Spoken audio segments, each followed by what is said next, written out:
بسم اللہ الرحمن الرحیم۔ السلام علیکم، آپ دیکھ رہے ہیں الف نیوز اور میں ہوں آپ کے ساتھ ماجد علی۔ شامل کرتے ہیں پاکستان اور دنیا بھر سے breaking news head lines. Iran کا بڑا فیصلہ، ایٹمی معاہدے سے نکلنے کی دھمکی، خطے میں خطرہ بڑھ گیا۔ ایران میں بعض اراکین پارلیمنٹ کی جانب سے یہ موقف سامنے آیا ہے کہ ملک ایٹمی عدم پھیلاؤ کے معاہدے سے دستبردار ہونے پر غور کر رہا ہے۔ اس پیش رفت کو امریکی دباؤ اور نئی پابندیوں کے ممکنہ جواب کے طور پر دیکھا جا رہا ہے۔ نیوز رپورٹ کے مطابق ایران نے اب تک اپنے جوہری پروگرام کو پرامن مقاصد تک محدود رکھنے کا موقف اختیار کیا ہے، تاہم امریکہ کی جانب سے سخت پابندیوں اور فوجی کارروائی کی دھمکیوں کے بعد تہران میں پالیسی پر نظر ثانی کی بات کی جا رہی ہے۔ اگر ایران واقعی معاہدے سے نکلتا ہے تو عالمی سطح پر اس کے جوہری پروگرام پر تشویش مزید بڑھ سکتی ہے۔ اس صورتحال میں امریکہ، یورپ اور ایران کے درمیان کشیدگی ایک نئے مرحلے میں داخل ہونے کا خدشہ ظاہر کیا جا رہا ہے۔ ایران کا موقف ہے کہ مسلسل دباؤ اور پابندیوں کے ذریعے اسے مزید پیچھے نہیں دھکیلا جا سکتا۔ اب اصل سوال یہ ہے کہ تہران اگلا قدم مذاکرات کی طرف بڑھاتا ہے یا جوہری پالیسی پر مزید سختی کرتا ہے۔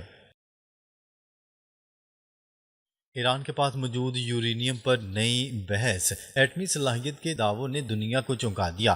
ایران کے جوہری ذخیرے اور اس کے ممکنہ ایٹمی صلاحیت کے حوالے سے ایک بار پھر عالمی سطح پر بحث تیز ہو گئی۔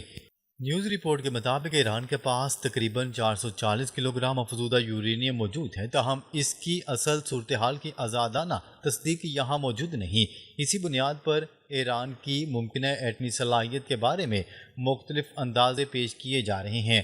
ایران مسلسل یہ موقف بتاتا آ رہا ہے کہ اس کا جوہری پروگرام پرامن مقاصد کے لیے ہے، جبکہ مغربی ممالک اس پروگرام پر شدید تحفظات رکھتے ہیں۔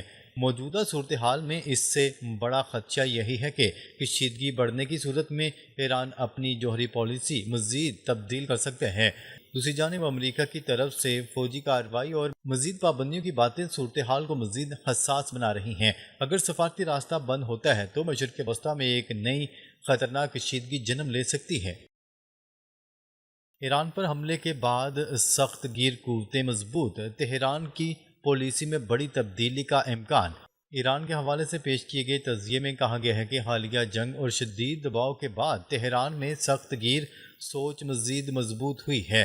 نیوز رپورٹ کے مطابق پہلے ایران کے اندر ایک ایسا موقع موجود تھا جو مذاکرات اور سفارتی حل کو ترجیح دیتا تھا، لیکن مسلسل فوجی دباؤ اور نئی پابندیوں کے بعد اس پالیسی پر سوالات اٹھنے لگے ہیں۔ نیوز رپورٹ میں یہ بھی کہا گیا ہے کہ اگر مذاکرات کے باوجود پابندیاں ختم نہ ہوئیں تو ایران کے اندر جوہری پروگرام کے حوالے سے سخت موقف مضبوط ہو سکتے ہیں۔ ایسی صورتحال میں امریکہ اور ایران کے درمیان پہلے سے موجود کشیدگی کو مزید بڑھا سکتی ہے، خاص طور پر اگر تہران یہ سمجھتا ہے کہ جوہری پروگرام روکنے کے باوجود اسے رعایت نہیں مل رہی تو پالیسی تبدیل ہونے کا امکان بڑھ جاتا ہے۔ اس کے نتیجے میں خلیج اور مشرق وسطیٰ کے دوسرے ممالک بھی اپنی دفاعی پالیسیوں پر نظر ثانی کر سکتے ہیں۔ ایران ایٹمی طاقت بنا تو خطے کے دوسرے ممالک بھی دوڑ میں شامل ہو سکتے ہیں۔ ایران کے جوہری پروگرام کے حوالے سے سب سے بڑا خدشہ یہ ظاہر کیا جا رہا ہے کہ اگر تہران ایٹمی صلاحیت حاصل کر لیتا ہے تو خطے میں نئی جوہری دوڑ شروع ہو سکتی ہے۔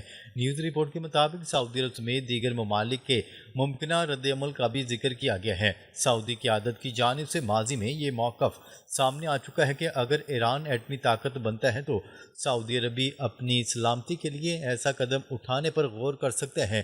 ایسی صورتحال میں مشرق وسطیٰ میں طاقت کا توازن تیزی سے تبدیل ہونے کا خدشہ پیدا ہو جائے گا۔ ایران کی مبینہ جوہری صلاحیت بھی اسی تنازع کا ایک اہم پہلو ہے، اگرچہ اسرائیل اپنی جوہری صلاحیت کے باوجود تصدیق نہیں کرتا۔ ایران کا موقف ہے کہ جوہری معاملات میں تمام ممالک کے ساتھ یکساں معیار اپنایا جانا چاہیے۔ اگر سفارتی کوششیں ناکام ہو جاتی ہیں تو خطے میں کئی ممالک اپنے دفاعی پروگرام مزید مضبوط کرنے کی کوشش کر سکتے ہیں۔ ترکی اور اسرائیل آمنے سامنے، نیتن یاہو کے خلاف کارروائی کا بڑا اعلان۔ ترکی اور اسرائیل کے درمیان کشیدگی میں مسلسل اضافہ ہوتا دکھائی دے رہا ہے اور انقرہ نے اسرائیلی قیادت کے خلاف سخت موقف اختیار کیا ہے۔ نیوز رپورٹ کے مطابق ترکی کی جانب سے نیتن یاہو کے خلاف وارنٹ گرفتاری کی کارروائی کی بات سامنے آئی ہے، جس کے بعد غزہ اور شام کی صورتحال بتائی جا رہی ہے۔ ترکی کے وزیر خارجہ حقان فیدان کی جانب سے بھی غزہ میں اسرائیلی کارروائیوں کے معاملے پر سخت رد عمل کا ذکر کیا گیا۔ اسرائیل کی شام میں پیش قدمی اور وہاں فوجی کارروائیوں نے ترکی کی تشویش میں مزید اضافہ کر دیا۔ ترکی کا موقف ہے کہ شام کی صورتحال کو مزید خراب ہونے سے روکنا ضروری ہے اور خطے میں طاقت کے استعمال کو محدود کیا جائے۔ دوسری جانب اسرائیل کی جانب سے شام، غزہ اور لبنان میں کارروائیوں کے باعث خطے میں کشیدگی برقرار ہے۔ اگر ترکی اور اسرائیل کے درمیان براہ راست تصادم ہوتا ہے تو اس کے اثرات پورے مشرق وسطیٰ پر پڑ سکتے ہیں۔ اب سب کی نظریں اس بات پر مرکوز ہے کہ انقرہ اسرائیل کے خلاف صرف سیاسی دباؤ بڑھاتا ہے یا مزید عملی اقدامات کرتا ہے۔ شام میں اسرائیلی پیش قدمی پر ترکی کا سخت رد عمل، خطے میں کشیدگی بڑھنے لگی۔ شام میں اسرائیل کی فوجی سرگرمیوں نے خطے میں ایک نئی کشیدگی کو جنم دے دیا اور ترکی اس معاملے پر کھل کر مخالفت کر رہا ہے۔ نیوز رپورٹ کے مطابق اسرائیل شام کے مختلف علاقوں میں اپنی موجودگی بڑھانے کی کوشش کر رہا ہے۔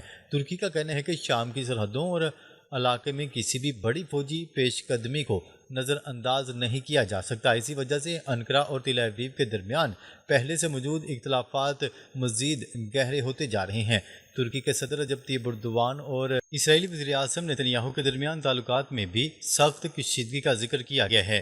نیوز رپورٹ کے مطابق سعودی عرب، پاکستان اور ترکی کے درمیان بڑھتے ہوئے دفاعی تعاون کو بھی اس نئی صورتحال سے جوڑا جا رہا ہے۔ اگر شام میں اسرائیلی کارروائیاں جاری رہتی ہیں تو ترکی کی طرف سے مزید سخت رد عمل سامنے آنے کا امکان ظاہر کیا جا رہا ہے۔ یوں شام ایک مرتبہ پھر مشرق وسطیٰ میں بڑی طاقتوں کے درمیان ٹکراؤ کا اہم مرکز بنتا دکھائی دے رہا ہے۔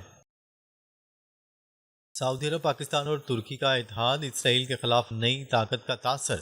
ترکی کے اسرائیل کے حوالے سے بدلتے ہوئے موقف کو سعودی عرب اور پاکستان کے ساتھ اس کے بڑھتے ہوئے تعاون سے بھی جوڑا جا رہا ہے۔ نیوز رپورٹ کے مطابق تینوں ممالک کے درمیان دفاعی اور اسٹریٹجک تعاون نے ترکی کے اعتماد میں اضافہ کیا ہے۔ ترکی کے پاس جدید دفاعی ٹیکنالوجی اور مضبوط فوجی صلاحیتیں موجود ہیں، جبکہ پاکستان ایک جوہری طاقت ہے اور سعودی عرب خطے کی بڑی معاشی طاقتوں میں شمار ہوتا ہے۔ اسی تناظر میں یہ سوال اٹھایا جا رہا ہے کہ کیا تینوں ممالک مستقبل میں اسرائیل کے خلاف مشترکہ دباؤ بڑھا سکتے ہیں؟ ترکیہ پہلے ہی اسرائیل کی شام اور غزہ میں کارروائیوں پر سخت تنقید کرتا رہا ہے اور اب اس کے بیانات مزید سخت دکھائی دے رہے ہیں۔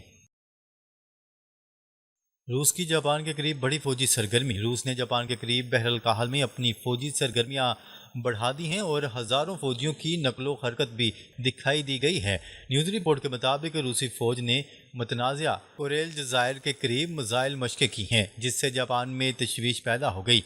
روس کی جانب سے سمندر سے جہازوں کو نشانہ بنائے جانے والے میزائلوں کی مشقیں بھی کی گئی، جس میں تقریباً 300 کلومیٹر دور اہداف کو نشانہ بنانے کا ذکر ہے۔ یہ سرگرمیاں ایسے وقت میں ہو رہی ہیں جب جاپان ان جزائر پر اپنی ملکیت کا دعویٰ کرتا ہے اور روسی موجودگی کی مخالفت کرتا ہے۔ روس نے حالیہ عرصے میں ان علاقوں میں فوجی مشقیں اور اپنی عسکری موجودگی بڑھانے کا سلسلہ جاری رکھا ہوا ہے۔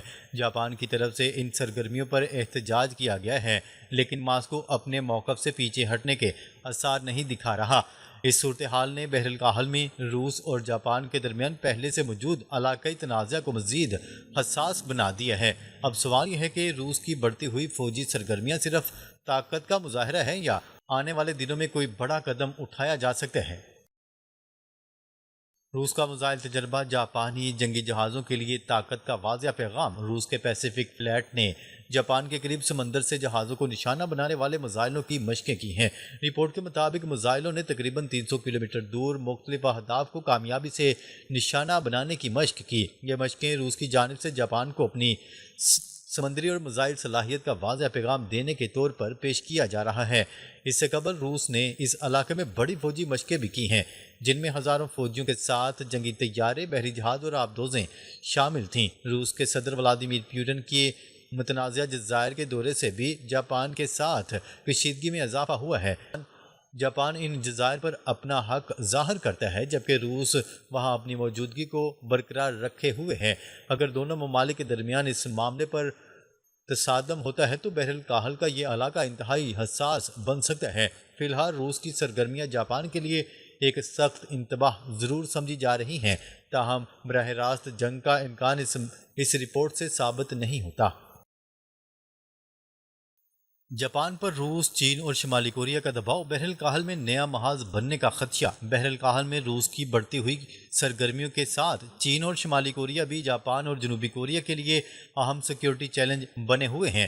روس نے کوریائی جزائر کے قریب فوجی مشقیں اور میزائل تجربات کیے کے ذریعے اپنی موجودگی کا اظہار کیا ہے۔ چین بھی تائیوان کے معاملے پر مسلسل اپنی فوجی طاقت کا مظاہرہ کرتا دکھائی دے رہا ہے، جبکہ شمالی کوریا میزائل تجربات کے ذریعے دباؤ برقرار رکھے ہوئے ہے۔ دوسری جانب امریکہ کو ایک ہی وقت میں مشرق وسطیٰ اور بحر الکاہل دونوں علاقوں میں اپنی فوجی طاقت برقرار رکھنے کا چیلنج درپیش ہے۔ نیوز رپورٹ کے مطابق خدشہ ظاہر کیا جا رہا ہے کہ اگر کسی ایک محاذ پر کشیدگی اچانک بڑھتی ہے تو امریکہ کو اپنی فوجی توجہ تقسیم کرنا پڑ سکتی ہے۔ جاپان کے لیے روس کی بڑھتی ہوئی سرگرمیاں خاص طور پر اہم ہیں کیونکہ کوریائی جزائر کا تنازع پہلے ہی دونوں ممالک کے درمیان موجود ہے۔ اگر روس، چین اور شمالی کوریا کی سرگرمیاں بیک وقت بڑھتی ہیں تو پورے مشرق وسطیٰ میں فوجی کشیدگی مزید شدید ہو سکتی ہے۔ ناظرین، اب تک کے لیے اتنا ہی۔ مزید خبریں لے کر بہت جلد آپ کی خدمت میں حاضر ہوں گے۔ تب تک کے لیے اپنا خیال رکھیے گا۔ اللہ نگہبان۔